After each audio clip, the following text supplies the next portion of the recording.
Bonsoir, nouvelle vidéo. Donc cette fois-ci, je vais parler des Jeux paralympiques. Euh, il y a les Jeux olympiques, il y a beaucoup de publicité pour les Jeux olympiques. Il y en a moins pour les Jeux paralympiques, même s'ils ont de plus en plus de succès. Et je trouve ça bien, justement.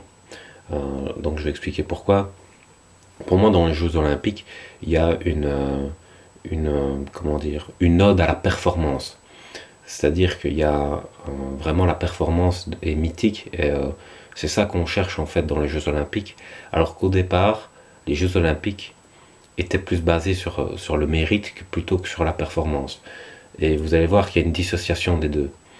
Euh, Parce qu'on est étonné par jusqu'où peuvent aller les athlètes et pas la proportion des moyens qu'ils ont par rapport à où ils arrivent. Et c'est justement là où on peut valoriser les Jeux paralympiques. Parce que pour moi, au niveau du mérite, quand on a un handicap et qu'on arrive à faire justement avec peu de moyens et qu'on arrive à un très bon résultat, pour moi c'est exceptionnel. Et c'est ça qui est exceptionnel. Parce que si on regarde la performance, quelqu'un qui a beaucoup de moyens peut arriver à faire une performance facilement, sans se donner, sans forcer, donc il n'y a aucun mérite en fait. Et le mérite et la performance ne sont plus liés s'il y a beaucoup de moyens. Et donc, on ne prend pas en compte ce fait qu'il y ait beaucoup de moyens. Évidemment, quelqu'un qui a ses yeux, par exemple dans les Jeux paralympiques, il y a des footballeurs aveugles. Un footballeur qui a ses yeux, évidemment, qui va mieux jouer qu'un footballeur aveugle. Mais il n'y a pas de mérite parce que ses yeux, c'est pas lui qui a choisi d'avoir des yeux quand il est né. Et donc lui, il voit et il a ce moyen-là en plus. Et donc là, on regarde la performance plutôt que le mérite. Et moi, je trouve qu'il faut revaloriser le mérite, en fait, plutôt que la performance. Je trouve que dans les Jeux paralympiques, je trouve que les gens qui sont là-dedans, ils sont exceptionnels. Ceux que la vie a essayé de briser, qui ont réussi à se relever, pour moi, ces gens-là, ce sont des exemples, ce sont des modèles. D'ailleurs, voilà, moi, quand je croise des gens comme ça, je suis gêné, pas par rapport au handicap, mais je suis gêné parce que je les trouve très courageux et que moi, je me trouve nul, quoi.